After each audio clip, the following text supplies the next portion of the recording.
Welcome. You've got emo stuff. Saturdays on Planet Radio 106.7 with Hunter deBlanc.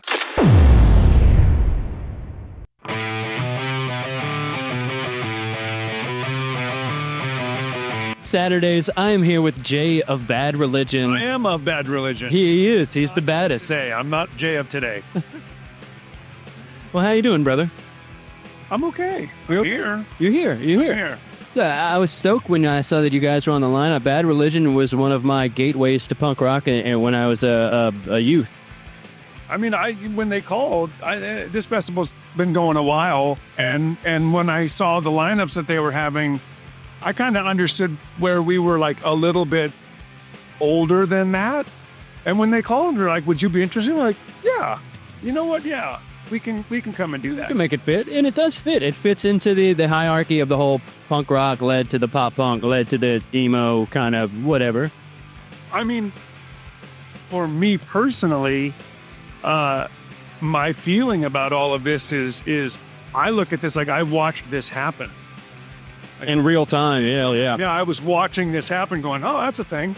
Yeah, Okay. and then in the phases of, yeah.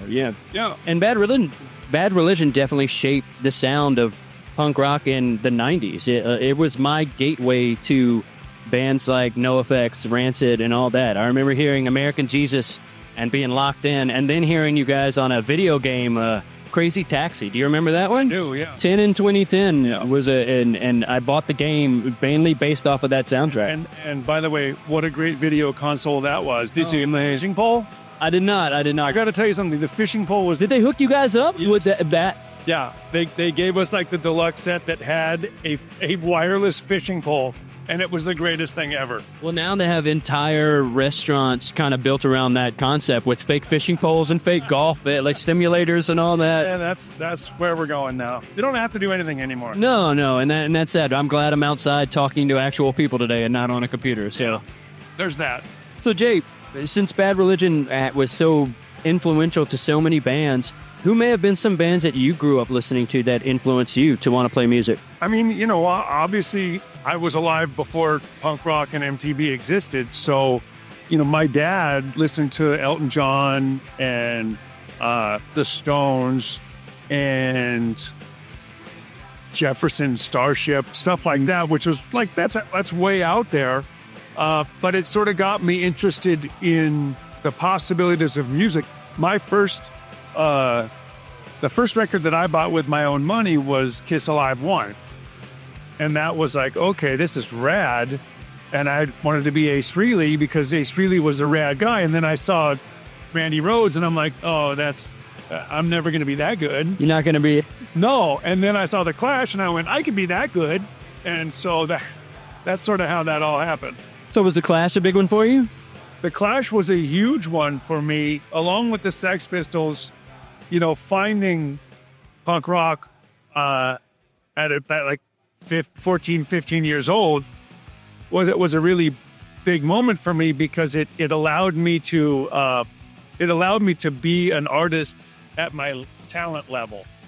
I didn't have to be a virtuoso. Yeah. And you could learn how to do the power chords and stuff, and then from there, progress. But right. That's what kind of got me into it as well, man. It was the simplicity, but the emotion was always there, and it was raw, and there was something about it that just always spoke to me.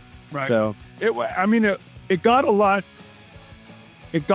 more visceral when I found the Los Angeles, like the Black Flags, the Circle Jerks, the Fear. Nashville scene, that West Coast scene. Yeah, when I was going to those shows, I'm like, this is such a big moment for me that I just want to be part of this scene. It was almost like the music was part of this whole culture that I just wanted to be a part of, that like seemed to sum up my life at that time. And it filled that hole that, you were saying music is like fills the hole in the soul. Absolutely. And that whole thing of just this kind of strangely controlled anarchy was so appealing to me of like, this is great. That's a great way to describe it. Controlled anarchy. I like that. That is a very great description of the punk rock sound. Everybody did their best.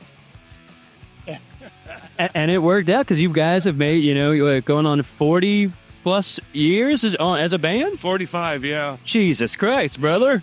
Yeah, I know. Speaking of Jesus Christ, where did the name Bad Religion come from? It was one of maybe a dozen that was the least offensive. What was the most offensive? Do you remember? No. Do you have any? Yeah, they were just all about like, sexually transmitted diseases and thalidomide children, that kind of stuff. So it was not good stuff, and I'm glad that we didn't choose those. So we almost got the syphilis surfers or something like that. So something of that. I mean, the syphilis sniffers, that kind of thing. Well, Jay, it was great talking with you today, brother. It's really cool to get to talk to people who played the soundtrack to my youth. Thank you. Yeah, it's been the most gratifying part of my life Absolutely. to be allowed to do this for so long, and having this much fun. Well, once it stops being fun, that's when it's time to hang it up, right? That's when it's time to go home, and we've all agreed on that. Still having fun, right? Oh, absolutely. Good. Yeah. Well, good. Well, cheers, brother. Thank you so much for your time today, brother. Thanks, Hunter. Bad Religion in the house. We're going to grab a little picture real quick. Yeah.